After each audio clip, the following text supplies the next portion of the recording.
Madero pertenecía a la que quizás era la familia más rica de México y más moderna, porque tenían haciendas, pero tenían también industrias, tenían inversiones financieras y eran consentidos del régimen. Entonces nadie hubiera podido pensar que Madero, hijo de esa familia, podría haber sido un revolucionario. Francisco I. Madero es, además de miembro de esta familia, es un liberal. Él se fue a educar a Europa, se fue a educar a Estados Unidos. Además, regresó simpatizante de las corrientes espiritistas. Entonces Madero, a través de un experimento de medium, escribió la frase "amarás a tu prójimo como a ti mismo", y él dice, eso lo cuenta en sus memorias, cuenta que en ese momento él entendió que tenía que dedicarse a la política, porque para que el pueblo mexicano pueda evolucionar espiritualmente, necesita primero ser libre. Y para ser libre se necesita la democracia.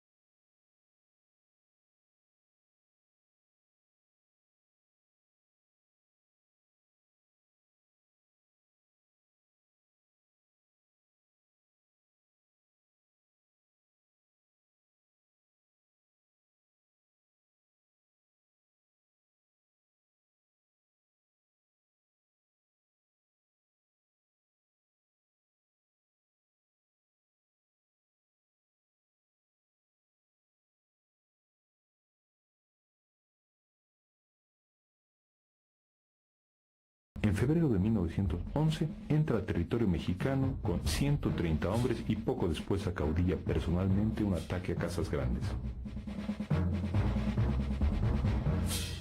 El gobierno norteamericano no obstaculiza mayormente el flujo de armas, y el sabotaje a las líneas telegráficas y férreas dificulta los movimientos de un ejército federal menos fiero de como lo pintan.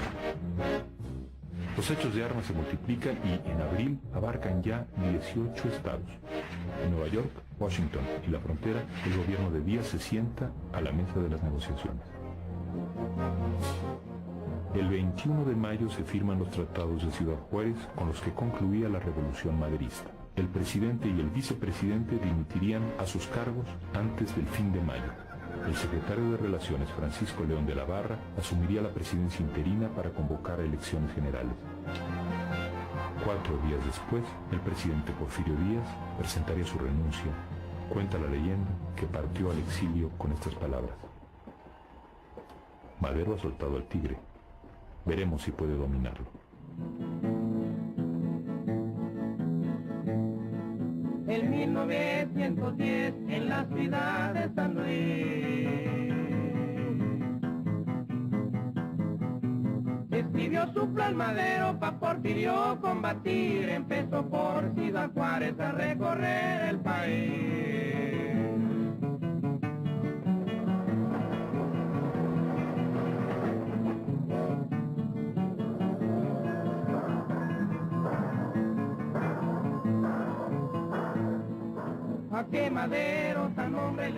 El 7 de junio de 1911, Madero hace su entrada triunfal a la Ciudad de México luego de un fortísimo temblor de tierra en la madrugada.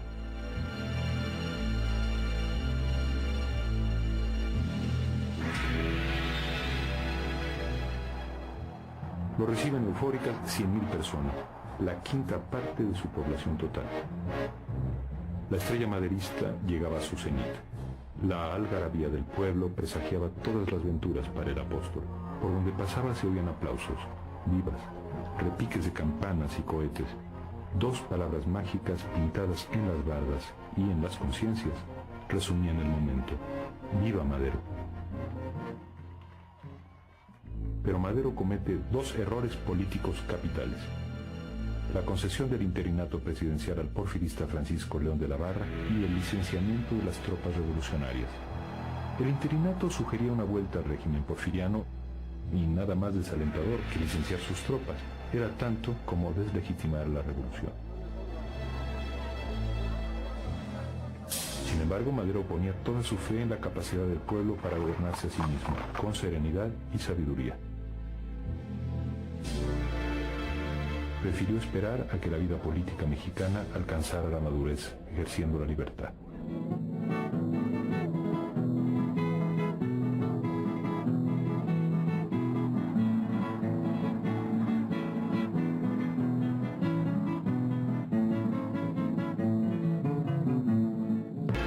El objetivo del presidente interino era socavar la legitimidad del futuro régimen maderista. Su mayor éxito fue la escisión entre Zapata y Madero.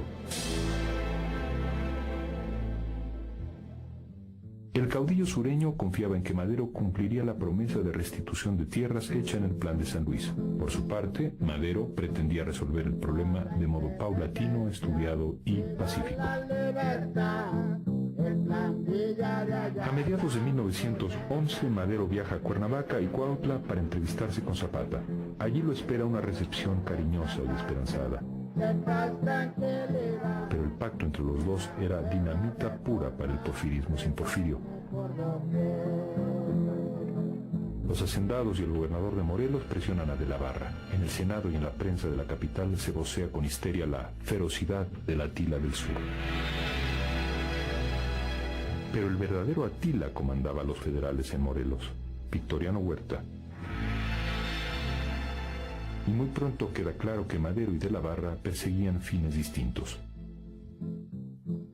Zapata mantiene a la mayoría de sus hombres armados y el 15 de agosto de 1911, desde Cuernavaca, Madero pide al presidente amplias facultades para viajar a Cuautla y arreglar personalmente con Zapata el licenciamiento de tropas.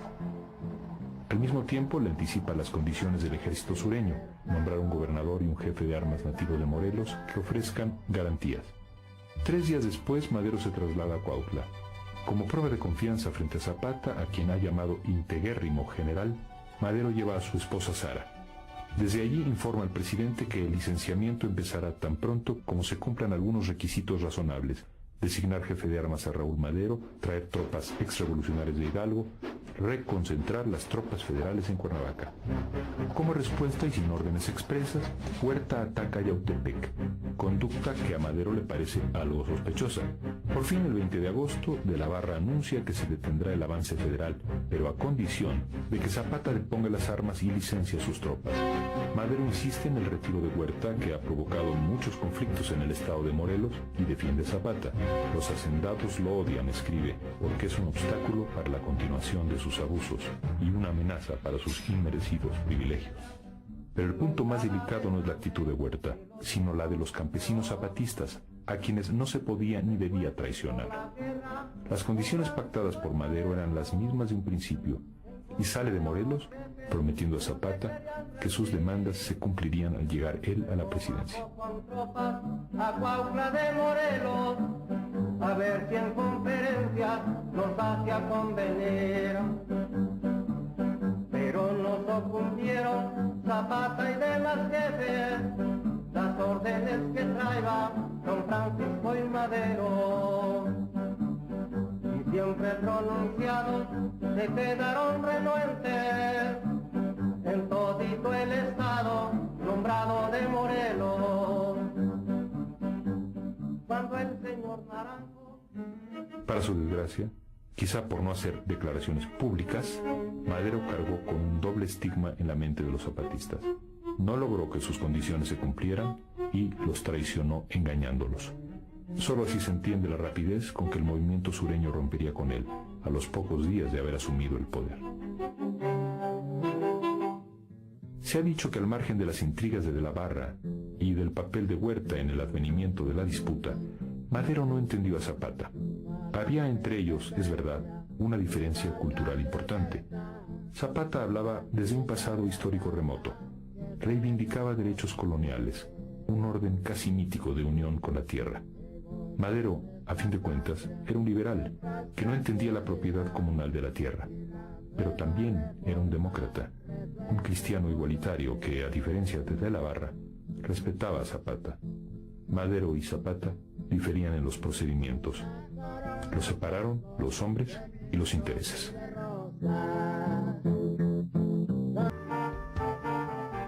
En noviembre de 1911, Madero llega por fin a la presidencia gracias a una votación calificada por la prensa de oposición como la más libre y espontánea de la historia de México. Gobernó 15 meses, con tales dificultades que a la distancia su periodo parece más bien un milagro de supervivencia. Su gabinete, integrado por hombres de facciones distintas, es inestable y poco eficiente. El Senado ejerció en su contra una oposición desleal. Desacreditó y paralizó todo intento de reforma. Pero nada tan irresponsable y persistente como el ataque de la prensa. Contra Madero llovieron los chistes, los apodos, las caricaturas. ¿Qué nos queda del orden, la paz, la prosperidad interna y del crédito, del respeto y el prestigio en el extranjero que México gozaba bajo el gobierno del general Díaz?, clamaba el Mañana. Los diarios muerden la mano que les quita el bozal, dijo alguna vez Gustavo, el influyente hermano de Madero. Pero Madero, casi siempre congruente, se negó a usar los métodos de la dictadura. Prefiero, dijo, hundirme en la ley que sostenerme sin ella. Es una paradoja que la prensa, cuyo sustento y razón de ser es la libertad de expresión, pidiese implícitamente la vuelta del silencio porfiriano.